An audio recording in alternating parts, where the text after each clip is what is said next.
Good evening, everybody. It is the Georgia Show. We're kind of back to our little bit of a regular spot for now. Don't know kind of what's.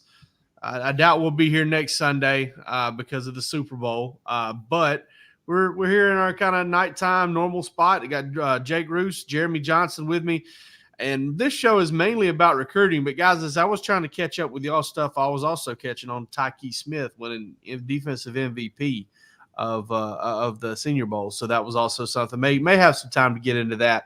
But listen, Georgia had a star-studded weekend this past weekend. I mean, it just loaded, and they've done this in the past. I believe it was the first weekend coming out of the dead period, and now the last weekend going into the dead period. You guys are experts on this stuff. You've talked to some guys. What's one visit, whether it's Georgia made a move for them or whether Georgia just getting them on campus in general, what's one visit, Jake, that stood out to you from this weekend? You know, in talking to him, I think the guy that I would probably circle is Eric Winters out of Enterprise, Alabama, teammate of Zion Grady, who Jeremy may pick for his. I don't know. Eric was a guy that Georgia's been following really closely, and I feel like has really positioned themselves well early with. Looks like a guy that they're really looking at hard for the star position. They like him. He's a safety on the on-3 rankings, but a guy who brings a lot of versatility. Glenn Schumann has been heavily involved there. So, it was kind of like linebacker. You were thinking maybe they were kind of leaning that way, but it looks like star is where Georgia's going to land when it comes to Eric Winters. One of the top safeties in the nation, but just an all-around athlete, man, great basketball player. So a guy who does everything well. And I feel like Georgia put themselves in a good spot moving forward with him. Not that they weren't already, but getting him back on campus sounds like an official visit probably will take place for Eric Winters in Georgia. And I think that he's a guy they'd love to have in this class. I also think, too, it's a great time if you want to get into the state of Alabama and pull a guy like that with the turnover at Alabama. Year two under, all the change at Auburn and Hugh Phrase's ranks. I think that, it opens a lot of doors over there, in my opinion. So I think that the Bulldogs position themselves well when it comes to Eric Winters. Definitely a guy I would keep on the radar moving forward. Yeah, I'm with you, but I'm gonna go with a guy that was kind of off the radar a little bit. Darren. Oh man, Darren Eichen. I'm gonna call him Darren I. He's a defensive end from New Jersey, Hillside High School, 4-star guy that Georgia seems to really like, and seems to have been a priority this weekend. And I don't think I knew that was the case going into this, and coming out of that visit, they seem to be at the top right now for him. And he's a big 6'6" guy, plays edge. He's still learning the game. I think he's only been playing 4 or 5 years. He was one that I was kind of surprised with how well the visit went for him this week. I think he's going to come back probably in the spring, maybe the summer, maybe take an official visit. And, the way it sounds is like he's going to make a decision in the summer. And, Georgia's going to be right there in the thick of it. I mean, he went as far as to go on record saying, hey, they're at the top. And, that's kind of been the news of the day for me. Just that, that guy is a priority at Georgia right now. That would really feel a big need for him too, man. Yeah. That guy looks like a tremendous edge, and like you said, Jeremy, still developing, really coming into his body there. So I think that would be, those guys are always at a premium. To be in it with a guy like Darren is really, really strong early on. Yeah, and looking at his name, take a little shot at it, Darren Ikenabon. I don't know where the G comes in. Maybe it's silent like lasagna. Who knows? I will say, looking at this young man, good neck genetics on this guy. Kind of helps him get up to the 6'5", 6'6" thing. I've seen some dudes over time like Chuma Adoga and Isaiah Wynn and people like that, man, if they had any sort of neck, they would have been like 6'5", if they wouldn't have been born the same syndrome as me. But this cat's got one, man. This dude's long. He's and like Jeremy said, the cool thing about him is he's just starting to learn the game, just kind of starting to get into it. Penn State, Rutgers, Temple are in the mix. Georgia's had some success out of that area of the country. No longer with Fran Brown over there, helping them out with that. But this is an interesting one. And, the edge position is really interesting to me because Zion Grady was on campus this past weekend, and I think he's a really good player. You got the kid from the state of Georgia. I'm drawing a blank on the Isaiah Gibson.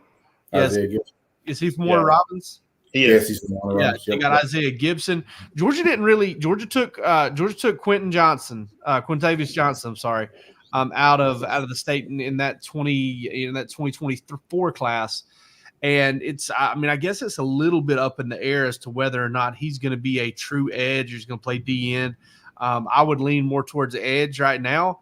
But yeah, I mean, they took a big class in 2023 with Damon Wilson, Samuel Mpemba, Gabe Harris. Gabe Harris is now playing D end, which I guess is on the table for all of these guys for the most part.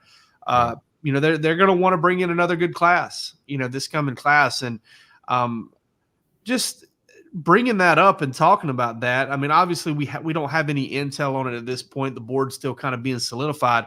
How many do you expect them to take, Bruce?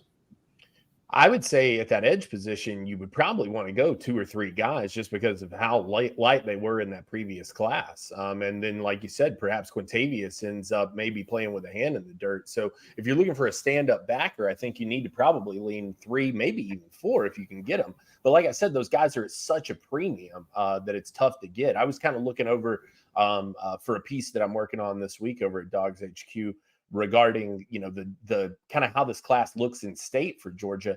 And there's plenty of talent at a lot of positions. Edge is not necessarily one of them. And so they're going to have to get a little bit creative, probably dip out of state to get some of these guys. And I think that that's going to be kind of a key area for them to focus on. But you got to get those guys, man. And they need guys that can bring that pressure. Going to be interesting to see, too, how Michael Williams kind of transitions into that spot and what he's able to do there, because I think that could really affect Georgia's fortunes with some of these guys when they see the plan in place and what he can do. Same question for you, Jeremy. What do you see as far as how many guys they may take at outside backer?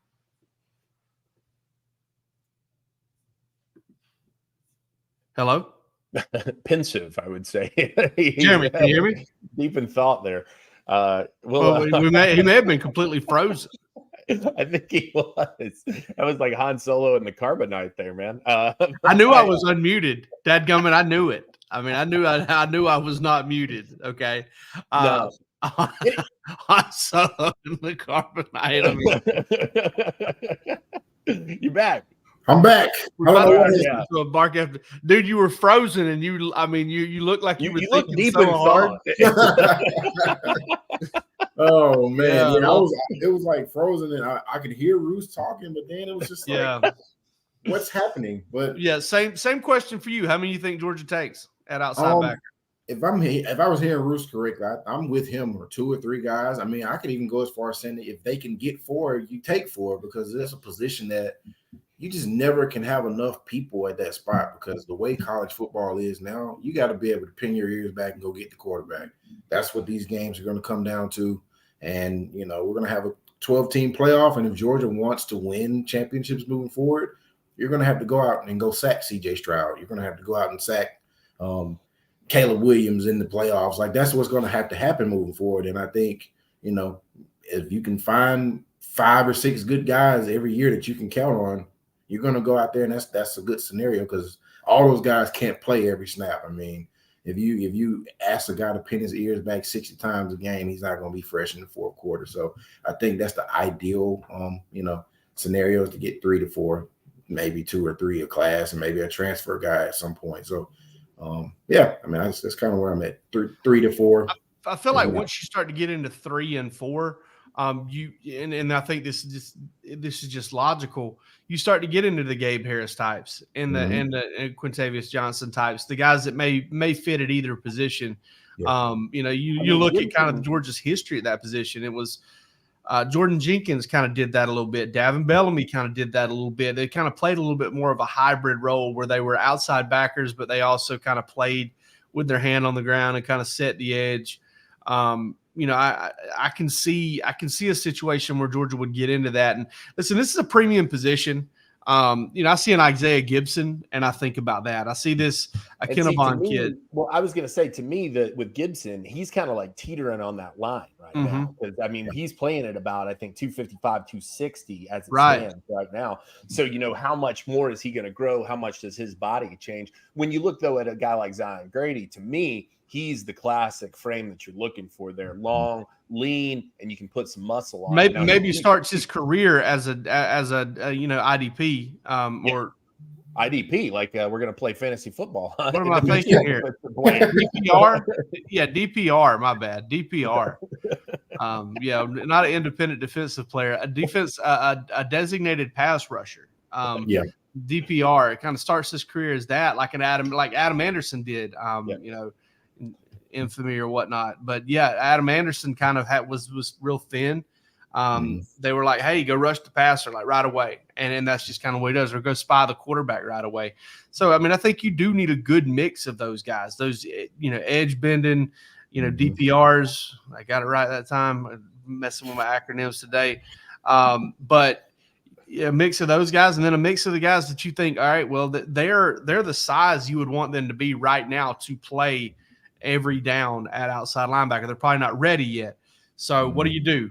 You work them out, you keep them going, you feed them, you make them lift, and you get them in the strength program, and then you see where their body goes. And maybe they get up to 280 and they're a defensive end for you, or maybe they stay the same or drop a few pounds or gain just a few and they stick it outside backer. Either way, DPR or PBR. That's tough. It depends on my tolerance for my willingness to deal with a headache tomorrow. That's what that comes down to.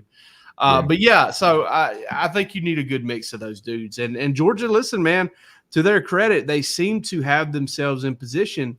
Because let's talk about Zion Grady for a little bit, because it's not just a situation where Georgia's taking a swing at the one-time Troy, now Enterprise Alabama guy.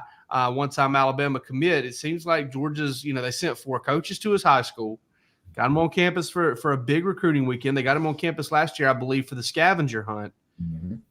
Where are we at here? Who talked to him, by the way? I didn't even read the byline. Yeah, I did. Okay, Jeremy, what's going on there? What kind of impression did you get? I mean, I definitely think Georgia's in the mix. I mean, I definitely feel like he has a lot of respect for what they do as a program. I think they kind of got an opportunity to talk about some of these nuts and bolts of how they want to use him. And I think what you're saying about the D, I'm not even get into the acronym, but that's kind of what the conversation was about this weekend for him is, hey, we want you to come in here and go bend the edge and go get the quarterback. And it's something that I noticed about him too, is that he can do a little bit of the coverage stuff too. I mean, he's not just a guy that rushes the quarterback. I mean, when I saw him, he was playing 7-on-7 and he was covering. So, I mean, I don't know if that's something you want to continue to do with him, but that's also an option for his body type as well. He's not a humongous guy that, that's going to be forced to go and get the quarterback. He can do other things. So I think Georgia's in it. I mean, I think they will get an official visit in the summer, and, it'll be a matter of what Alabama and Auburn does. I feel like those are kind of programs that will be, factors, maybe Ole Miss at some point. So, I wouldn't rule out him, being a big time target all the way through this thing.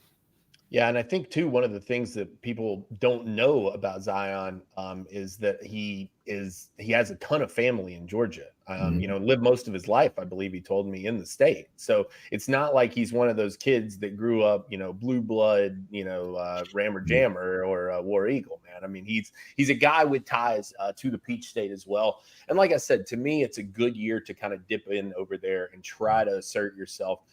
It's probably never been more open than it is right now.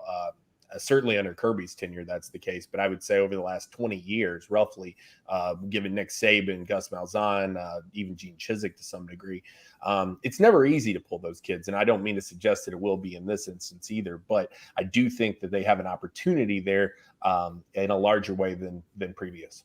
Yeah, there's definitely some I wouldn't say hesitancy. I would say there is some guys in that state are just like kind of, hey, we want to see what both of these programs are, because it's the first time in 10, 15 years where we have uncertainty about what Alabama is. We don't know what Alabama is going to be.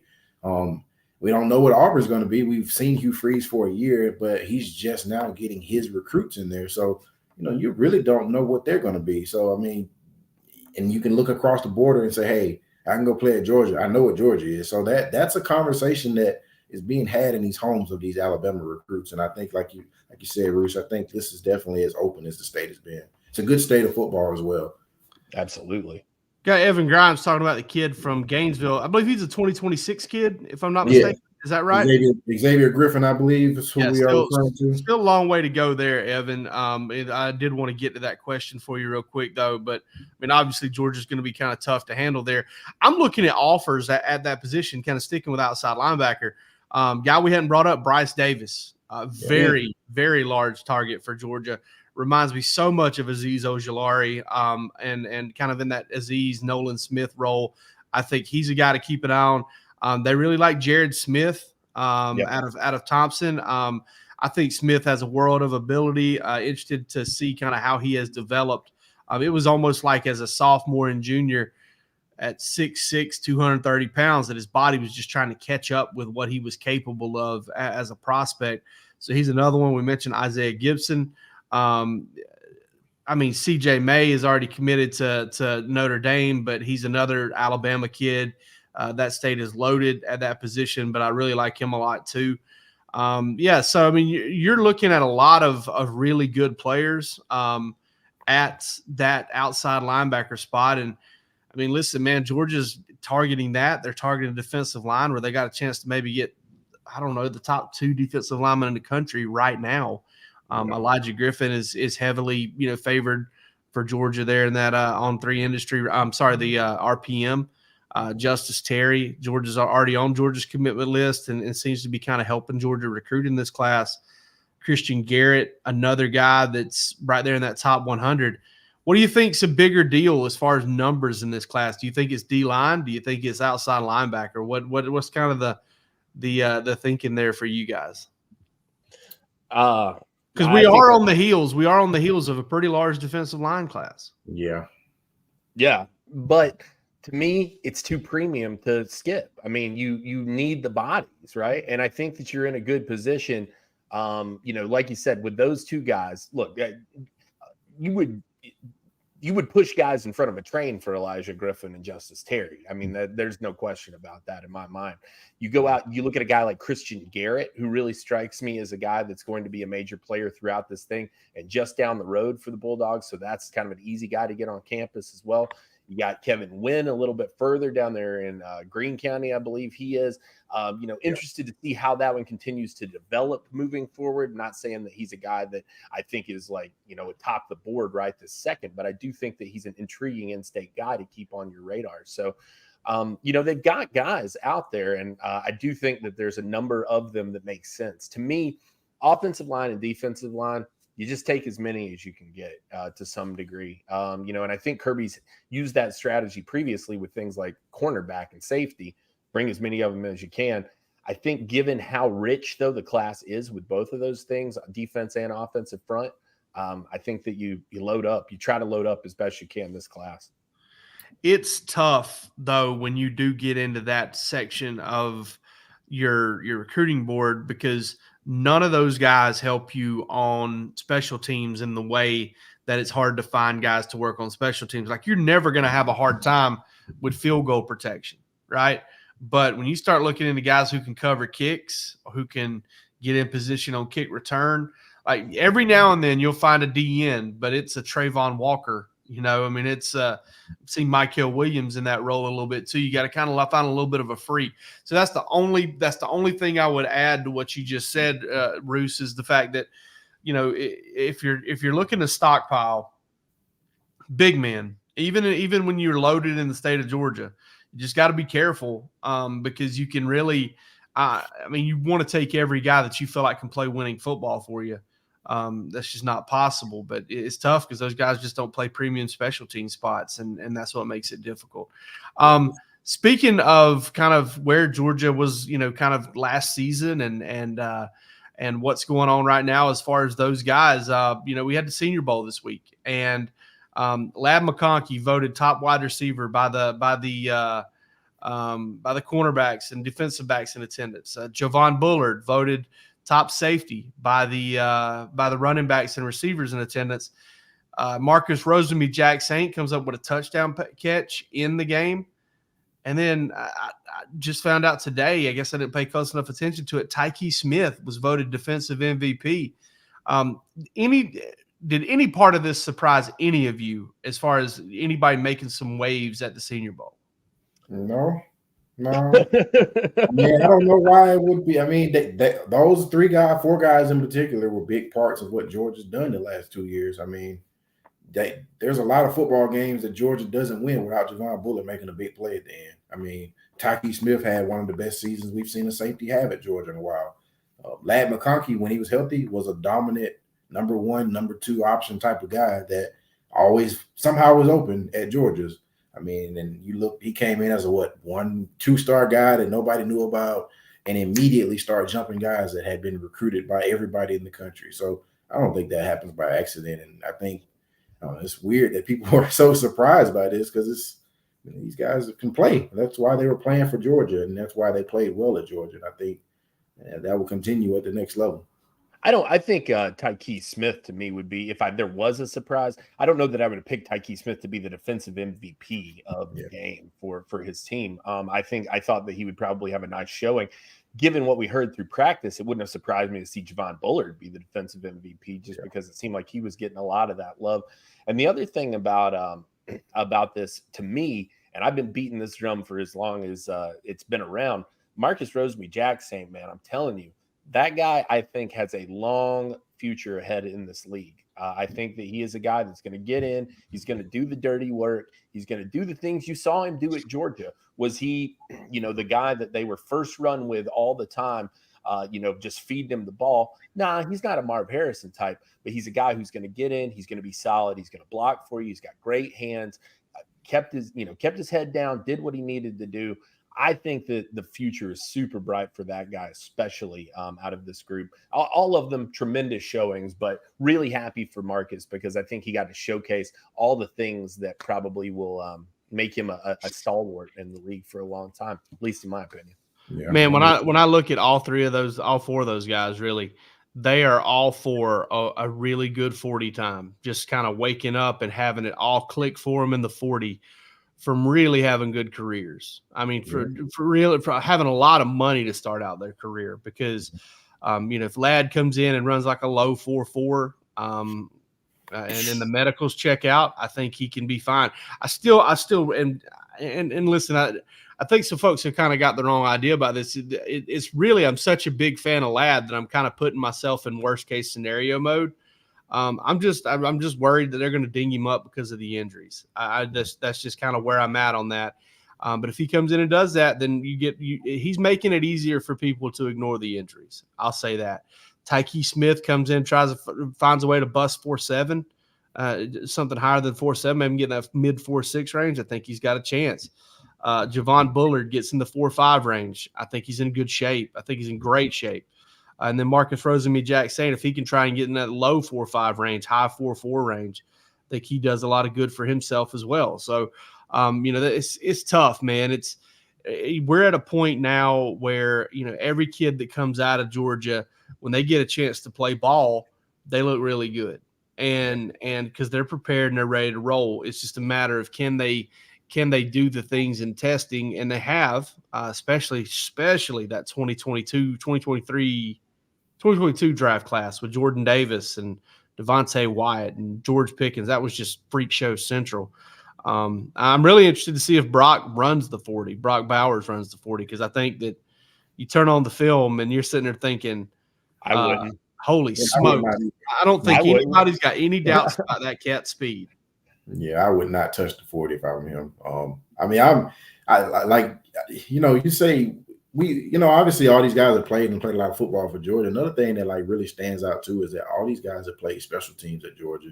Like that's how you make rosters in the NFL. I think that's going to help them all is that, hey, if we draft this guy, and that's a position we don't have to worry about filling undrafted free agent guys. I mean, everybody doesn't go to the NFL and start, but those guys will make rosters just because, hey, I can put Marcus Rosemy-Jacksaint as a gunner on punt. I know he'll go do that because he's done it at Georgia. I know Tyke Smith will be willing to play the punt coverage because he's done it. I mean, that's one of the things about these programs like Alabama and Georgia that, it kind of goes under the radar is that these guys play a lot of special teams early in their careers just to get them on the field, but then also as they get older, they fill those roles as well. I mean, that's how you build rosters. It's not all about the 2 and 2 guys that start. And I think all 4 of those guys have a chance to do that early in their careers at the NFL level.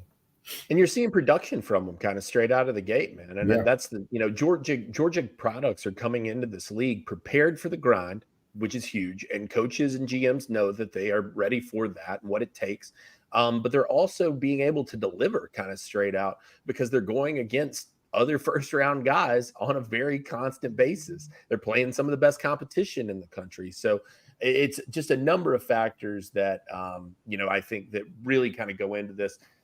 I think that, too, I was impressed with the number of guys that they continue to send to the Senior Bowl. It's clear the Senior Bowl has strong eyes on what Georgia's doing and really likes the way that they do it. So kudos to all those guys. And like I said, I think big things coming for all of them. All right. So real quick before we get out of here, got a short show tonight, but real quick before we get out of here, Uncle Glenn Hartley brings up whether or not we're going to talk about James Cook and what happened with his comments on the college football playoff and Georgia not getting in.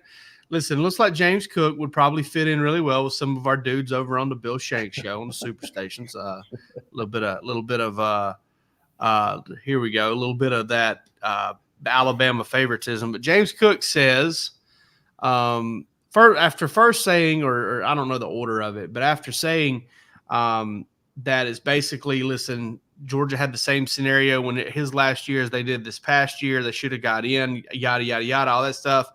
He said, I just feel like they knew Nick Saban was going to retire, so they tried to sneak him one in. I don't know about that one, man. I don't know about man James Cook. I applaud him for putting it out there, and kind of making it some fodder. If you, whether you think it or not, stir the pot a little bit, have some fun. Let's don't be robots. He'd have never said that. Listen, he'd never said that at the University of Georgia. Oh God, no! Right. I don't think we would have ever heard from James Cook again if he'd said that while he was on campus. Nope. Dominic Sanders said one time, "We're going to punish him from the start." I can't remember who they were playing, and we were like, "Yeah, so you guys want to be physical and stuff?" He goes, "We're going to punish him from the start." We gave him like 5 ways to climb out of it, and he just kept saying the same thing over and over and over again. I think you know what he was doing because we never saw him again. We never saw him for media again. And, you make your jokes about the, whatever and 26 or whatever. I don't care. But we never saw him again speak to media. I will say this. I do not believe that what James Cook said was accurate. But I will say that of all the college football conspiracies that I've ever heard, that's probably one of the less crazy ones. It's not.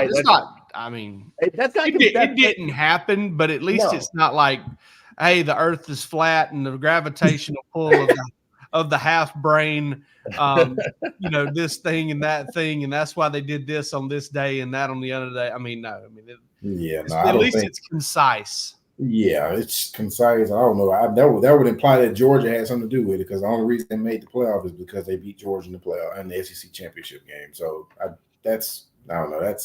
It's a funny theory, and he's not the first person I've heard bring that up. Like that, yeah. Somebody was talking about the pregame with Kirby. He said, "Man, did you hear the way he was talking to Kirby? Did you hear the way Kirby was talking to? He let him get one." Listen, I believe if Kirby Smart could have sent Nick Saban out with a loss, Kirby Smart would have sent Nick Saban out with a loss, 100%. Absolutely. But yeah, that was just one. Like you said, Roos, at least he articulated it really quickly. But James Cook, listen, Georgia doesn't win a national championship without him. That long run in that national championship game, one of the more forgotten plays in that game. It got Georgia's offense going in a way that it hadn't been going at that point, and that got it going. So, all right, here we go. Tomorrow night we got the Bark After Dark guest still yet to be announced, but we've got one in mind. We're just crossing our fingers. It's supposed to be a pretty big one. We're excited about it. And then we've got the Georgia show coming back to you on Tuesday morning, and again with you on Thursday morning. And then the Super Bowl next Sunday. We may or may not have a show. We'll announce it on Twitter and at DawgsHQ. If we do one, it'll be a little bit earlier in the day. But we are real excited kind of about where the off season's going. And before you know it, guys, you're going to blink and spring practice is going to be here. But for this episode of the Georgia Show, I'm Jake Rowe. He's Jake Roos. He's Jeremy Johnson. A lot of J's. Y'all take it easy.